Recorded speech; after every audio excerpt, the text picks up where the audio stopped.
السلام عليكم ورحمة الله وبركاته. الحمد لله رب العالمين والصلاة والسلام على رسوله الكريم أما بعد. رب يسر ولا تعسر وتمم بالخير. آمين يا رب العالمين. ہمارا ترجمہ تفسیر کورس چل رہا ہے جس کی آج آخری کلاس ہے۔ الحمدللہ ہم نے جو 3 سورہ کا ترجمہ اور تفسیر کورس نکالا تھا آج وہ اپنے اختتام پر ہے، اور اللہ سے امید ہے کہ انشاءاللہ آج یہ کورس مکمل ہو جائے گا۔ ہم نے سورہ نبا، سورہ نازعات اور سورہ عبس کی 20 آیات تک پڑھ لی تھیں۔ آج انشاءاللہ ہم سورہ عبس کی آیت نمبر 21 سے شروع کریں گے۔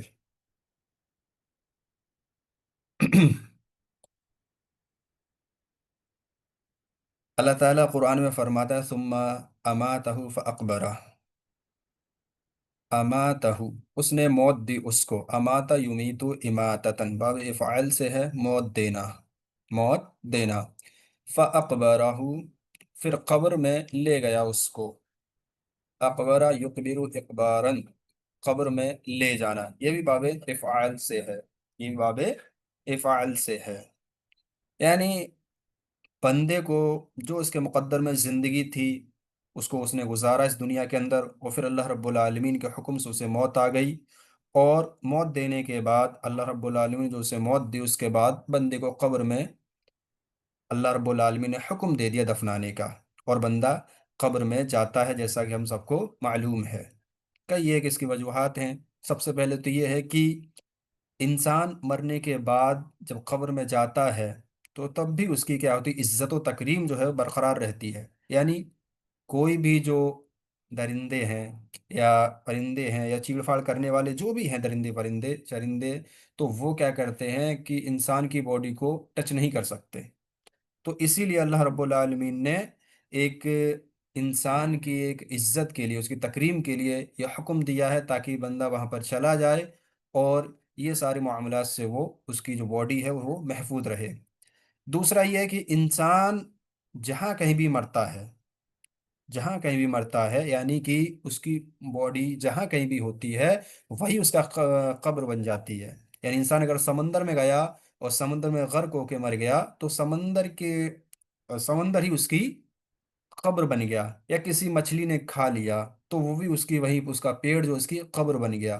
ضروری نہیں ہے کہ انسان کو صرف جب مٹی کھود کے سوکھے میں اس کو دفن کیا جائے تو وہی قبر ہوتی ہے، نہیں، بلکہ انسان کی باڈی جہاں ہوتی ہے، جہاں وہ اس کو فوت کیا، جہاں وہ مر جاتا ہے اور جہاں اس کی باڈی ہوتی ہے وہی وہ اس کا گھر، قبر کا گھر بن جاتا ہے۔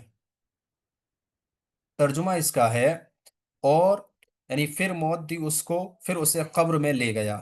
اس سے ایک چیز یہ بھی معلوم ہوتی ہے کہ دیکھو قبر کا جو معاملہ ہے تو وہ قرآن میں آیا ہے، یہ جو قبر کا لفظ آیا ہے، یعنی اللہ رب العالمین نے حکم دیا اس کو قبر میں دفنانے کا، تو اس سے بھی ہمیں معلوم ہوتا ہے کہ قبر کا لفظ قرآن میں آیا ہے، صرف حدیث رسول صلی اللہ علیہ وسلم کے اندر ہی نہیں ہے بلکہ قرآن کے اندر بھی یہ چیز ہے۔ اللہ فرماتا ہے ثم اذا شاء انشرہ، ثم پھر انشرہ، اس نے زندہ کیا اس کو۔ انشرہ ینشر انشارن، باب افعال سے ہے زندہ کرنا، اٹھانا، زندہ کرنا اٹھانا۔ ترجمہ ہوگا پھر وہ جب چاہے گا اسے زندہ کر کے اٹھائے گا، یعنی اللہ رب العالمین جب بھی چاہے گا بندے کو اٹھائے گا۔ جب چاہنے سے مراد کیا ہے کہ قیامت کے روز، اب قیامت کا جو علم ہے وہ اللہ کو ہی معلوم ہے، تو جب اللہ چاہے گا تب قیامت آئے گی، اللہ رب العالمین لکھ رکھا ہے اس کو، اور اللہ رب العالمین چاہے گا کہ قیامت ہے تو وہ قیامت آ گئی، اور پھر بندے کو اٹھایا جائے گا اور اس کا حساب و کتاب ہوگا، اس کا حساب و کتاب ہوگا۔ اور یہ اللہ رب العالمین حساب و کتاب کے لیے بندے کو اٹھائے گا اور اس کا حساب و کتاب کرے گا، جو بھی اس نے اعمال کیے ہوں گے اس کے مطابق اس کو بدلہ دیا جائے گا، چاہے وہ سزا ہو چاہے وہ جزا ہو۔ آگے اللہ فرماتا ہے کلا لما یقضی ما امرہ، کلا اب تک نہیں، یقضی وہ پورا کرتا ہے یا کرے گا، قضا یقضی قداً پورا کرنا، پورا کرنا، امرہو اس نے حکم دیا اس کو، امرا یأمر امرن حکم کرنا، حکم دینا، حکم کرنا اور حکم دینا۔ ترجمہ ہوگا ہرگز نہیں، اس نے ابھی پورا نہیں کیا جو اسے حکم دیا گیا تھا۔ معاملہ کیا ہے کہ ایسا نہیں ہے جیسا یہ کافر سوچتا ہے کہ اس نے اپنا رب کا حق ادا کر دیا، یعنی اللہ رب العالمین نے جو اس کو حکم دیا ہے انسان کو، کہ انسان کو پیدا کیوں کیا گیا ہے، اور اس کا اللہ رب العالمین جو جو بھی حکم دیا کہ تیرے کو زندگی ملی ہے تو تیرے کو کیا کرنا ہے، تو کافر جو ہے یہ نہ سوچے کہ اس نے اللہ کا حق ادا کر دیا، بلکہ سب سے بڑا حق تو اللہ کا جو ہے اس کی عبادت کرنا، انہوں نے وہی نہیں کیا۔ تو اللہ رب العالمین یہی کہہ رہا ہے کہ ہرگز نہیں، انہوں جو کافر سوچتے ہیں کہ اللہ کا حق ادا کر دیا، تو انہوں نے ابھی ایسا نہیں کیا، انہوں نے ابھی ایسا نہیں کیا۔ تو ترجمہ اس کا کیا ہے؟ ہرگز نہیں، اس نے ابھی پورا نہیں کیا جو اسے حکم دیا گیا تھا۔ فَلْيَنظُرِ الْإِنسَانُ إِلَىٰ طَعَامِهِ، فَلْيَنظُرْ پس چاہیے کہ وہ دیکھے، نظرا ینظرو نظرن دیکھنا، طعامہ اس کا کھانا، طعام جمع اطعمۃ، ترجمہ ہوگا پس چاہیے کہ دیکھے انسان اپنے کھانے کی طرف، پس دیکھے انسان اپنے کھانے کی طرف، یعنی انسان کو چاہیے کہ وہ اپنے کھانے پینے کی جو چیزوں پر غور کرے، جن پر اس کی زندگی کا دارمدار ہے، اور اپنے آپ سے یہ تین سوال کرے، یعنی انسان غور و فکر کرے اپنے جو کھانے پینے کی چیزیں ہیں، کیونکہ زندگی کا دارمدار کس پہ؟ کھانے کے اوپر ہے۔ انسان کھائے گا نہیں، پیے گا نہیں، تو کیا معاملہ بنے گا؟ نہ تو وہ کھانے کے بنا رہ سکتا، نہ پینے کے بنا رہ سکتا ہے۔ تو انسان اگر نہیں کھائے گا تو اس کا معاملہ پورا کا پورا خراب ہو جائے گا۔ تو انسان کو تین سوال جو ہیں ان پہ غور کرنی چاہیے۔ پہلا کیا ہے کہ یہ اناج کہاں سے آیا؟ جو انسان کھا رہا ہے اناج، یہ آیا کہاں سے ہے؟ چاہے اناج کی شکل، چاہے وہ روٹی کی ہو، چاہے وہ برگر کی ہو، چاہے کسی اور چیز کی کیوں نہ ہو، تو اس کو یہ چاہیے کہ وہ اس پہ غور کرے کہ یہ جو اناج ہے یہ آیا کہاں سے ہے۔ دوسرا یہ کہ اناج کون لایا ہے، یہ اناج کون لایا ہے، اس کو یہ بھی سوچنا چاہیے اور اس پر بھی غور کرنی چاہیے، کہ خود بخود اناج آ گیا، یا کوئی لانے والی چیز ہے، یا کوئی لانے والی ہستی ہے، یا کوئی پہنچانے والی ہستی ہے، کون ہے؟ تو اس کو بھی اس پہ غور کرنا چاہیے۔ تیسرا سوال کہ اناج کیا اللہ تعالیٰ کے علاوہ کوئی اور پیدا کرنے والا ہے؟ جو یہ اناج ہے اس کو اللہ رب العالمین کے علاوہ کوئی اور پیدا کرنے والا ہے کیا؟ اس پر بھی اس کو سوچنا چاہیے، اور یقیناً اللہ کے علاوہ کوئی نہیں ہے، کوئی بھی نہیں ہے۔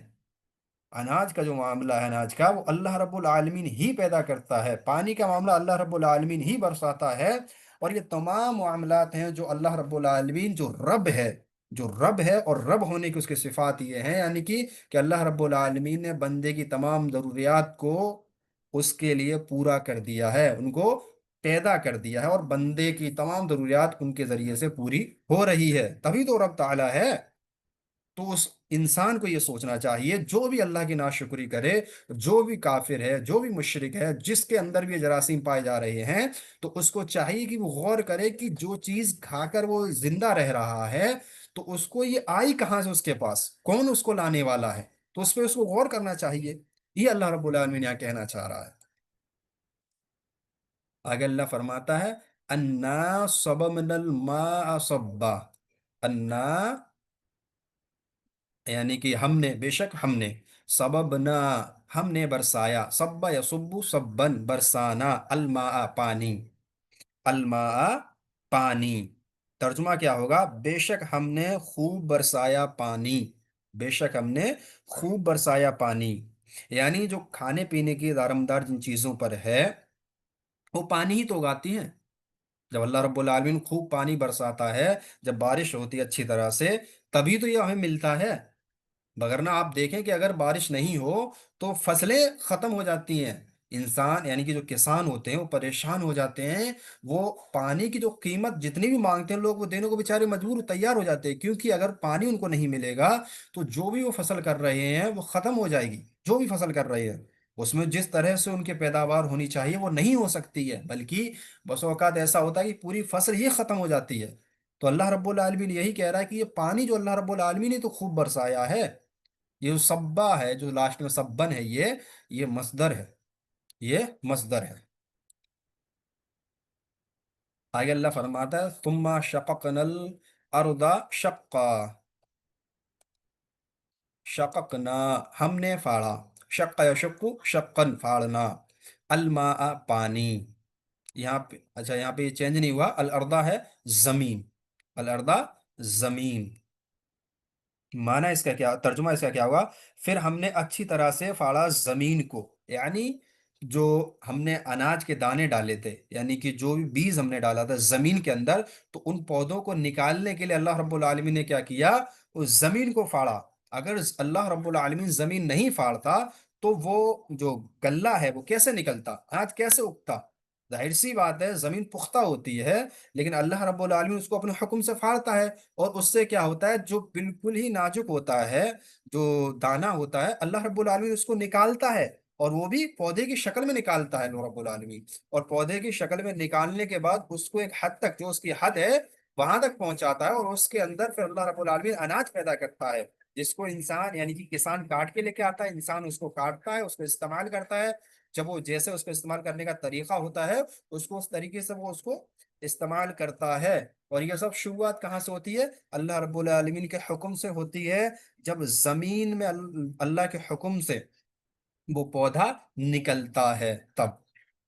तो तर्जुमा है, फिर हमने अच्छी तरह से फाड़ा जमीन को। आगे अल्लाह फरमाता फअंबतना फीहा हब्बा, फअंबतना फिर हमने उगाया, अंबता युम्बितु इम्बातन उगाना, हब्बन अनाज दाना, हब्बुन जमा हुबूब, हब्बुन जमा हुबूबुन। तर्जुमा इसका होगा, फिर हमने उगाया उसमें अनाज, यानी कि जमीन में, जमीन जो है उसमें किस अल्लाह रब्बुल आलमीन ने अनाज उगाया। और जमीन से जो मुख्तलिफ किस्म के जो पौधे निकलने के बाद अल्लाह रब्बुल आलमीन ने उनकी जो बालियों में अनाज पैदा करता है, अल्लाह रब्बुल आलमीन कौन करता है, ये अल्लाह ही करता है, जाहिर सी बात है। अल्लाह रब्बुल आलमीन ही है जो ये कर सकता है, अलावा उसको कोई नहीं, किसी के अंदर ये ताकत और कुदरत नहीं है कि वो इस काम को कर सके, सिवाय कि उसके वहदहु ला शरीक के। तो हमें चाहिए कि हम इस पे गौर करें और सोचें कि हम अल्लाह रब्बुल आलमीन की फरमाबरदारी कर रहे हैं, उसकी नाफरमानी कर रहे हैं, या हम नाशुक्रे हैं या शुक्रगुजार हैं, और हमारी ज़िंदगी कैसे गुजर रही है, हमें इस पर गौर करना चाहिए। क्योंकि ये जो नेमतें हैं ये वहदहु ला शरीक ही हमें दे रहा है, ये जो नेमतें हैं ये वहदहु ला शरीक हमें दे रहा है, और उसका फजल और उसका करम है।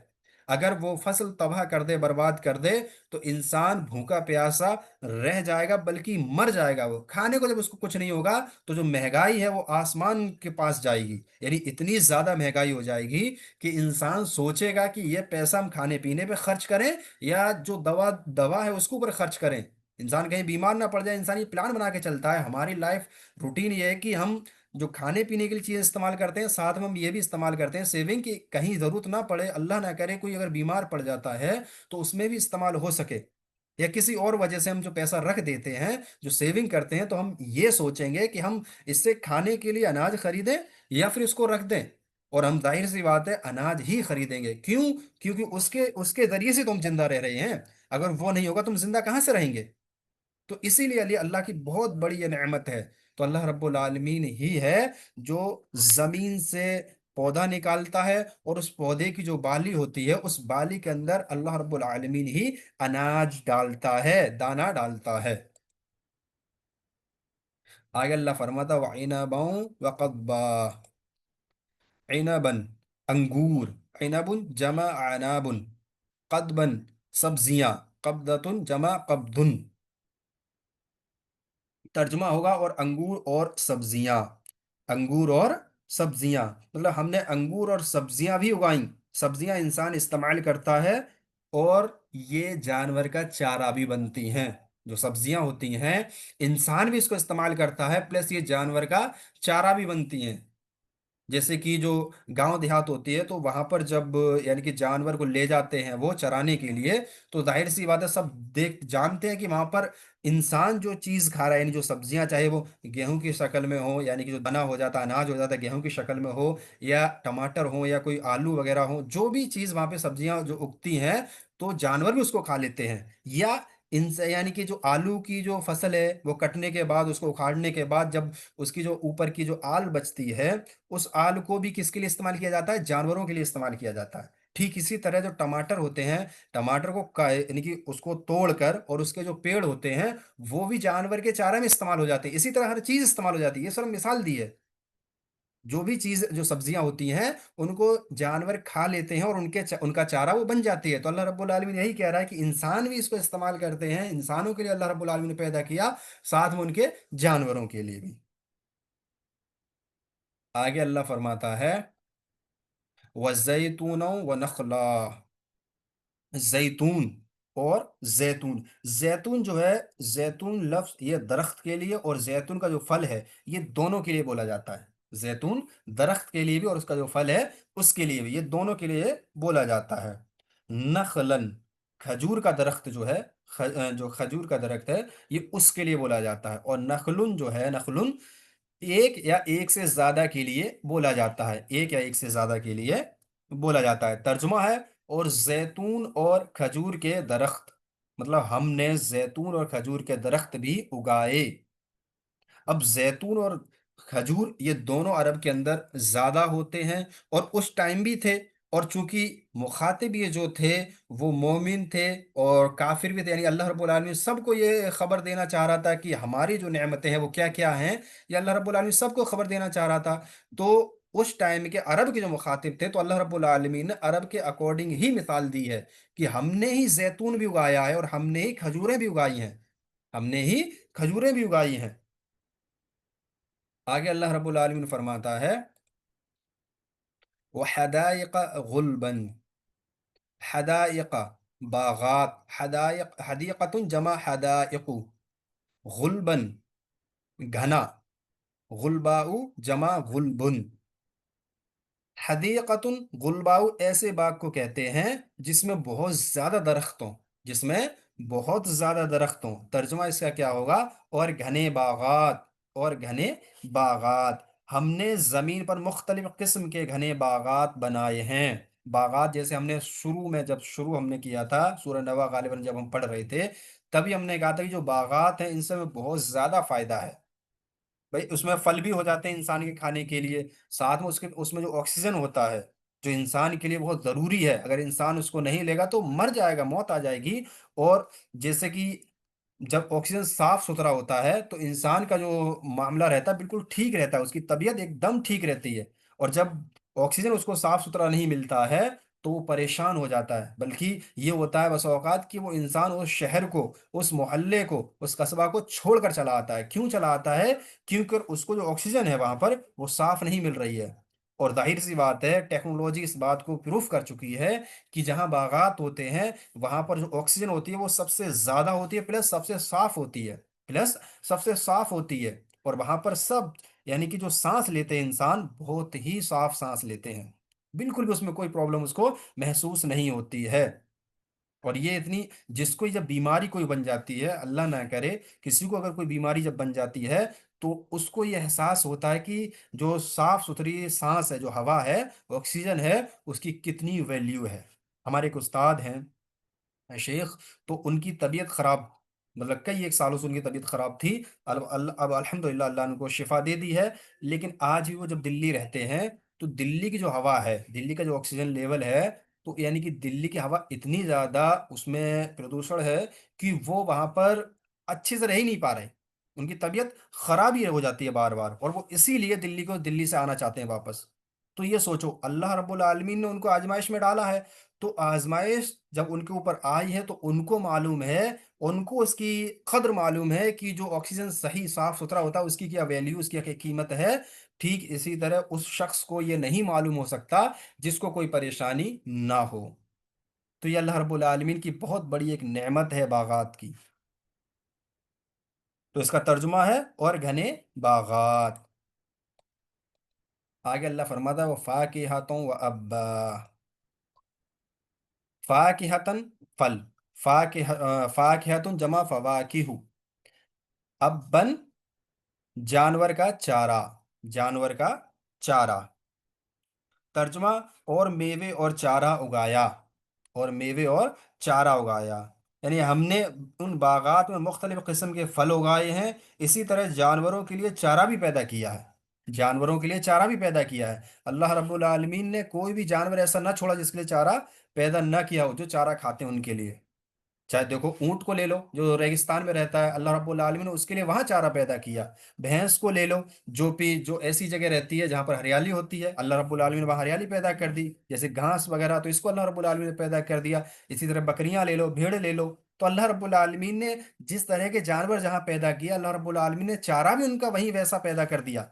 اونٹ جو ہے وہ کانٹے دار پھل کھاتا ہے، لیکن جو بھینس ہے وہ نہیں کھا سکتی، بکری ہے وہ نہیں کھا سکتی۔ تو اللہ رب العالمین نے اس کو پیدا بھی وہیں کیا جہاں اونٹ رہتا ہے، جیسے کہ راجستھان کے اندر اونٹ زیادہ ہیں، تو یہاں پر بھی اللہ رب العالمین نے وہ پھل پیدا کیا ہے جو اونٹ کھاتے ہیں، جو کانٹے والا جو پھل ہوتا ہے، تو اللہ رب العالمین نے وہ راجستھان کے اندر پیدا کیا ہے، اور کیونکہ اونٹ یہاں پہ کافی زیادہ ہیں اور اونٹ خود اس کو کھاتے ہیں، اونٹ اس کو کھاتے ہیں، تو اللہ رب العالمین نے جہاں جانور جیسا ہے، اللہ رب العالمین نے ہر جانور کے لیے جو یعنی جو چارہ کھاتا ہے، اللہ رب العالمین نے چارہ اس کے لیے پیدا کیا ہے۔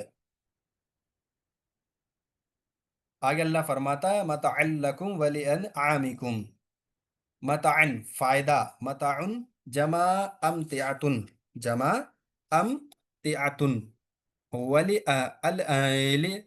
لانعامکم تمہارے جانوروں کے لیے، نعم جمع انعام، متعن ہر اس چیز کو کہتے ہیں جس سے فائدہ حاصل کیا جا سکے، جس سے فائدہ حاصل کیا جا سکے، اور تمہارے جانوروں کے لیے، نعم جمع انعام، ترجمہ ہوگا جو فائدہ ہے تمہارے لیے اور تمہارے چوپایوں کے لیے، یعنی یہ جو چیزیں اللہ رب العالمین نے ہمارے لیے پیدا کی ہیں، ان میں ہمارے اور چوپایوں دونوں کے لیے، یعنی جو جانور ہیں ان دونوں کے لیے فائدہ ہے۔ انسان بھی اس سے فائدہ اٹھاتا ہے، چوپائی بھی اس سے فائدہ اٹھاتے ہیں، اور دونوں ہی اس کا خوب فائدہ اٹھاتے ہیں، خوب فائدہ اٹھاتے ہیں۔ آگے اللہ فرماتا ہے فَإِذَا جَاءَتِ الصَّاخَّةُ، یہاں سے قیامت کا منظر شروع ہو گیا۔ اللہ رب العالمین فرماتا ہے الصاخہ، چیخ، کانوں کو بہرا کرنے والی آواز، سخا یسخ سخن، سخا یسخ سخن، آواز کا کان کو بہرا کر دینا، آواز کو کان کو، آواز کا کان کو بہرا کر دینا۔ الصاخہ قیامت کے ناموں میں سے ایک نام ہے، یعنی جو قیامت ہے اس کے ناموں میں سے ایک نام الصاخہ بھی ہے، ترجمہ ہے پھر آئے گی ایک کڑک دار چیخ، یعنی بہت ہی بھیانک آواز، بہت ہی بھیانک آواز۔ قیامت کے قریب ایک کڑک دار آواز آئے گی جس سے کان کے پردے پھٹ جائیں گے، جس سے کان کے پردے پھٹ جائیں گے، انسان کو سن ہی نہیں پائے گا وہ آدمی، کیونکہ وہ کیا ہوگی، وہ قیامت کی ایک چیخ ہوگی، ایک چیخ ہوگی جس سے انسان کے کان کے پردے پھٹ جائیں گے اور انسان بہرا ہو جائے گا، اس کو کچھ سنا ہی نہیں دے گا۔ آگے اللہ فرماتا ہے یوم یفر المرء من اخیہ، یفر وہ بھاگتا ہے، فر یفر فرارن بھاگنا، المرء آدمی، المرء آدمی، اس کا مؤنث ہے المرأتو، اس کا مؤنث المرأتو ہے، اخی اس کا بھائی، اخن جمع اخوانن، اخن جمع اخوانن، ترجمہ جس دن بھاگے گا آدمی اپنے بھائی سے، جس دن بھاگے گا آدمی اپنے بھائی سے، مطلب اس دن ایسی ہولناکی ہوگی جس کی وجہ سے آدمی اپنے بھائی سے دور بھاگے گا۔ یہ کیا یہ منظر قیامت کا اللہ رب العالمین بیان کر رہا ہے یہاں پر، یہ جو تین آیتیں قریب ہیں ایک ساتھ، اللہ رب العالمین میں یہی بیان کر رہا ہے۔ وہ آگے اللہ فرما رہا ہے کیا، وَأُمِّهِ وَأَبِيهِ، امی، اس کی ماں، امن جمع امہاتن، امن جمع امہاتن، ابی، اس کا باپ، ابن جمع آباؤن، ابن جمع آباؤن، اور ترجمہ اور اپنی ماں اور اپنے باپ سے، یعنی انسان جو ہے وہ بھاگے گا کس سے، اپنے بھائی سے بھاگے گا، اور اپنی ماں سے بھاگے گا، اور اپنے باپ سے بھاگے گا، اپنے باپ سے بھاگے گا۔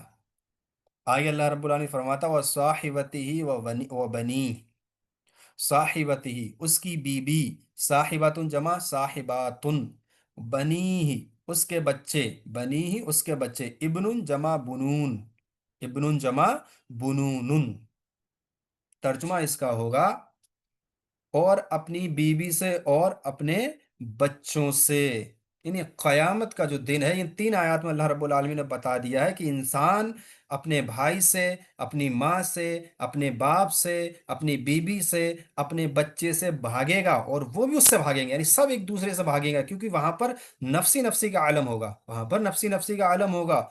और ये भी अल्लाह रब्बुल आलमीन ने यहाँ पर जो नाम लेके बयान किया है वो खास इसलिए किया है क्योंकि इंसान इन्हीं से ज़्यादा मोहब्बत करता है, और इन्हीं की मोहब्बत में इंसान अल्लाह रब्बुल आलमीन को भूल जाता है, और इन्हीं की मोहब्बत में अल्लाह रब्बुल आलमीन को भूल जाता है इंसान, साथ में उसकी जो अल्लाह रब्बुल आलमीन जो चीज़ें हराम की हैं इंसान उसको हलाल कर बैठता है। अल्लाह रब्बुल आलमीन जो चीज़ें हलाल की हैं इंसान उसको हराम कर बैठता है। यानी इंसान इस कद्र इनकी मोहब्बत में मशगूल हो जाता है कि वो यही नहीं देखता है कि क्या कर रहा हूं मैं, बस ये देखता है कि हमें ये करना है अपने बच्चों के लिए, अपने माँ बाप के लिए, अपने भाई बहनों के लिए, अपनी बीवी बच्चों के लिए ये करना है, चाहे वो किसी भी तरह से करे। और इसमें सबसे बड़ी चीज क्या है? वो है माल का फितना, वो है माल का फितना। इंसान ये कोशिश ही नहीं करता कि वो क्या अल्लाह रब्बुल आलमीन जो चीज़ें हलाल की हैं उनकी तरफ जाए, या अल्लाह रब्बुल आलमीन ने जो चीज़ हराम की उनसे बचे। इंसान ये कोशिश ही नहीं करता। जब जब मामला आता है इन्हीं के ऊपर, यानी कि बाप के, भाई के, माँ के, बेटों के, बच्चों के, बीवी के ऊपर जब मामला आता है तो इंसान सब भूल जाता है। उन्हीं के लिए इस दुनिया में अल्लाह रब्बुल आलमीन की नाफरमानी कर रहा है। माल को देख ही नहीं रहा है कि हलाल या हराम है, देख ही नहीं रहा है कि रिश्ता किससे निभाना है किससे नहीं निभाना है, देख ही नहीं रहा कि मेरे बीवी बच्चे बेटे बाप भाई माँ ने कोई गलती की है, सामने वाले ने की है, बस झगड़ा शुरू कर दिया, बस तमाम मामलात खराब उसने कर लिए सिर्फ इन्हीं के लिए। और अल्लाह रब्बुल आलमीन की नाफरमानी में पूरी जिंदगी गुजार दी उसने।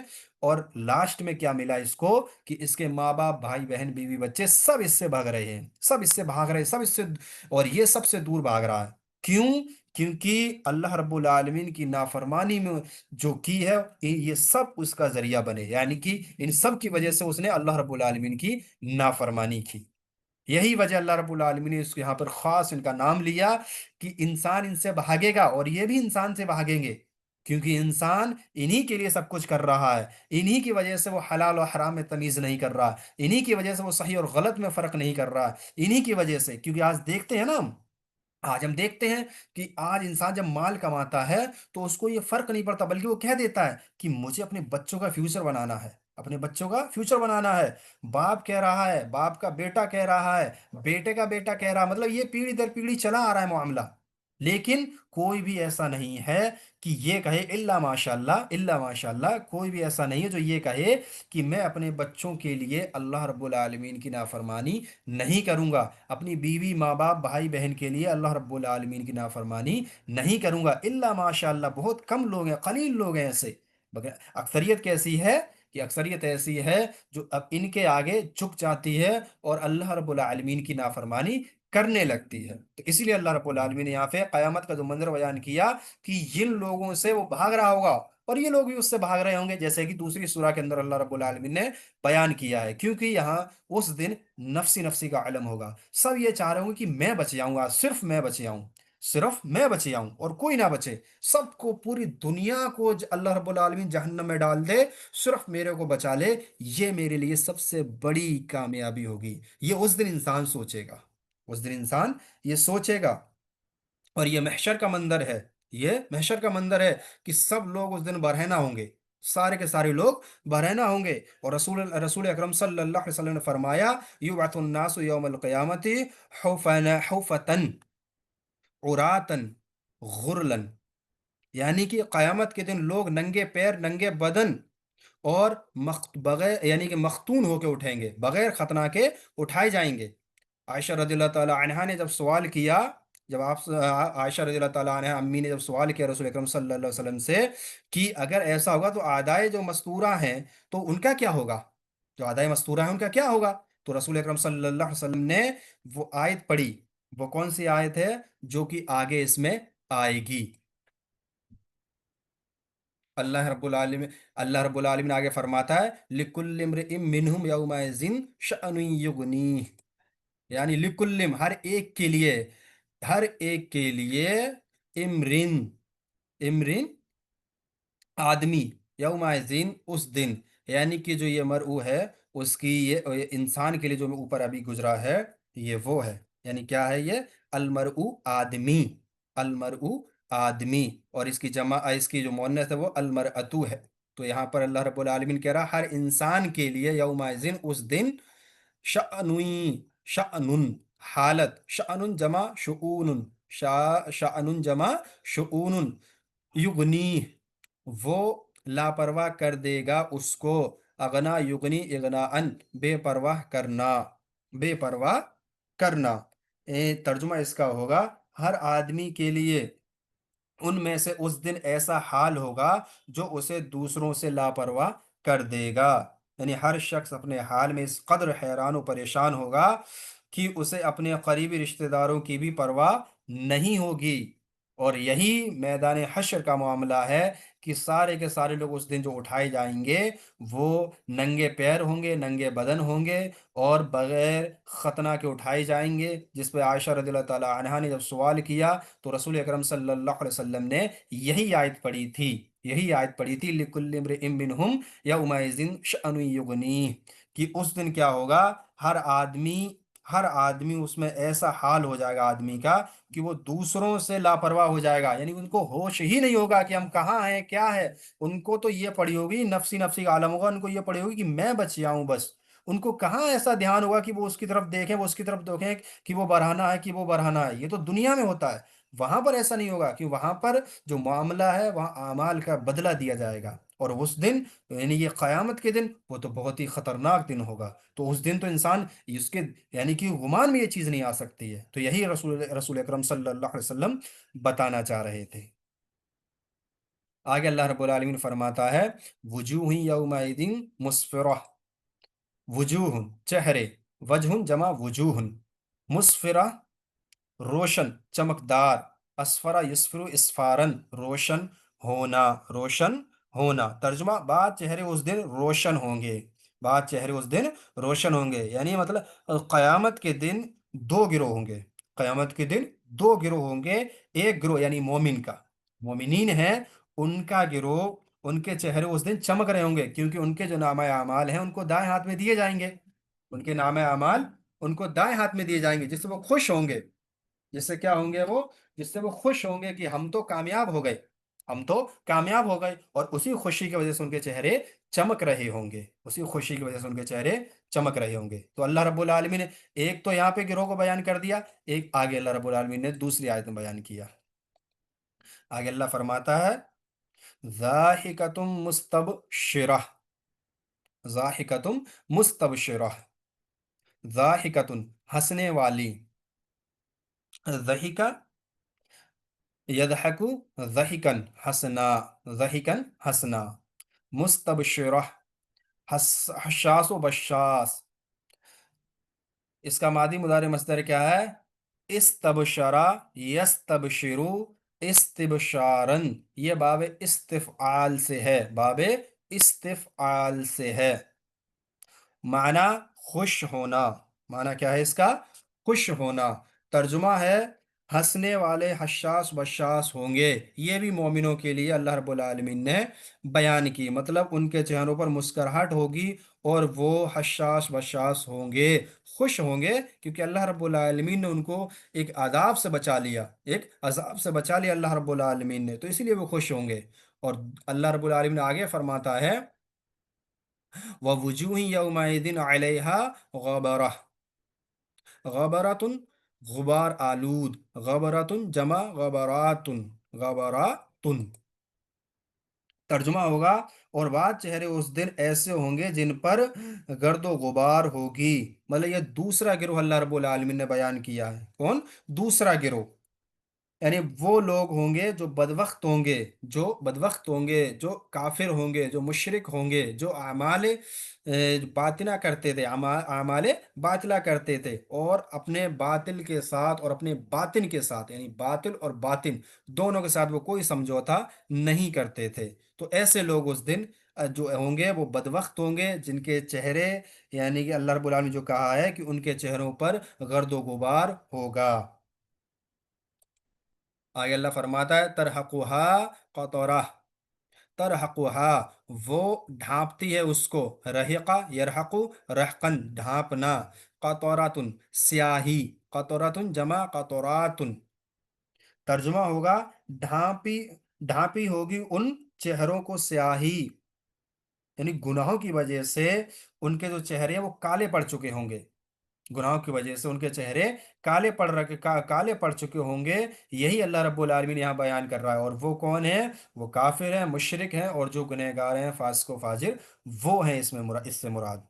तो अल्लाह रब्बुल आलमीन कह रहा है, यानी क़यामत का ये पूरा मंजर है। तो जो मोमिनीन थे, अल्लाह रब्बुल आलमीन ने कहा कि वो खुश होंगे, वो हशास बशास होंगे, उनका मामला बेहतरीन होगा, मुस्कुरा रहे होंगे वो। और जो काफिर हैं, उनका क्या मामला बनेगा कि उनके चेहरे पर गर्दो गुबार होगा, और उनके चेहरों पर, उनके चेहरे जो है वो काले हो चुके होंगे, उनके चेहरे काले हो चुके होंगे, स्याही जो है, स्याही ने उनके चेहरों को ढांप लिया होगा, यानी कालेपन ने उनके चेहरों को ढांप लिया होगा। अल्लाह रब्बुल आलमीन ये कहना चाह रहा है यहाँ पर। आगे अल्लाह फरमाता उलाइका हुमुल कफरतुल फजरा, उलाइका वो, जालिका की ये जमा है, उलाइका वो, अल कफरतु काफिर, काफिर, काफिरुन जमा कफरतुन, काफिरुन जमा कफरतुन, कफरा यकफुरु कुफरन, इनकार करना। काफिर उस शख्स को कहते हैं जो अल्लाह ताला पर ईमान लाने से इनकार करता है, जो अल्लाह रब्बुल आलमीन पर ईमान लाने से क्या करता है? इनकार करता। अल फजरतु फाजिर, बदकार, फाजिरुन जमा फजरतुन, काफिरुन जमा कफरतुन, और फाजिरुन जमा फजरतुन। और इसका मादी मुदारे मस्दर क्या है? फजरा यफजुरु फजरन व फुजूरन, गुनाह करना, गुनाह करना। फाजिर ऐसे शख्स को कहते हैं जो हक के रास्ते से हटने वाला होता है, जो हक के रास्ते से हटने वाला होता है उसको कहते हैं फाजिर। तर्जुमा होगा यही लोग काफिर और फाजिर हैं, यही लोग काफिर और फाजिर हैं, मतलब यही लोग जो है ना वो दिलों के एतबार से काफिर हैं, और यही लोग क्या है, अपने अमाल के एतबार से फासिक और फाजिर हैं। दिलों के एतबार से क्या है, ये जो ये दिल है इनके, इनके एतबार से ये क्यों नहीं काफिर हैं, और ये अमाल जो है, ये अमाल के एतबार से ये क्या है, फासिक और फाजिर हैं। ये अल्लाह रब्बुल आलमीन यहाँ पर कह रहा है। अल्हम्दुलिल्लाह हमारी ये सूरा भी मुकम्मल हुई है। इस सूरा का खुलासा क्या है कि इस सूरत में अल्लाह रब्बुल आलमीन ने रसूल अकरम सल्लल्लाहु अलैहि वसल्लम के सहाबा अब्दुल्ला बिन उम्मे मक्तूम रज़ी अल्लाह ताला अन्हु की वजह से रसूल अकरम सल्लल्लाहु अलैहि वसल्लम को तंबी की, रसूल अकरम सल्लल्लाहु अलैहि वसल्लम को तंबी की, जैसे कि शुरुआत की आयत में हमने देखा था। कुरान मजीद में अल्लाह ताला के पास लोहे महफूज में है, कुरान मजीद जो है वो अल्लाह ताला के पास लोहे महफूज में महफूज है। अल्लाह ताला ने अपनी कुदरत की निशानियां बताई हैं। अल्लाह रब्बुल आलमीन ने, जैसे कि हमने इन इस सूरा के अंदर और इन आयत के अंदर देखा है कि अल्लाह रब्बुल आलमीन ने जो अपनी उसकी जो कुदरत की निशानियां हैं, अनाज का उगाना, पानी का बरसाना, ये सारी और भी जो निशानियां हैं अल्लाह रब्बुल आलमीन ने बयान की हैं कि किस तरह से आसमान से बारिश बरसाता है, ज़मीन से अनाज और मुख्तलिफ़ किस्म के फल पैदा करता है, इंसान की तख्लीक और उसकी ज़रूरियात का इंतज़ाम करता है, और इसीलिए यह हमारा रब है, जो अल्लाह ताला है, इसीलिए हमारा रब है, क्योंकि वो इंसान की तमाम ज़रूरियात का इंतज़ाम करता है, और ये सिफत किसी के अंदर नहीं है सिवाय वहदहु ला शरीक के। तो इसीलिए हम कहेंगे जो जो भी अपना रब होने का दावा कर रहा है, उसको चाहिए कि ये औसाफ उसके अंदर हों, और यकीन जाने कि ये औसाफ किसी के अंदर नहीं है। अल्हम्दुलिल्लाह हमारा रब वो है जो हर एतबार से, हर ऐब से पाको साफ है, अल्हम्दुलिल्लाह। तो हमारा यहाँ पर कोर्स भी अल्हम्दुलिल्लाह मुकम्मल हो गया, साथ में हमारी जो सूरह आबस थी ये भी मुकम्मल हो चुकी, अल्हम्दुलिल्लाह। रिकॉर्डिंग ऑफ कर दें प्लीज़।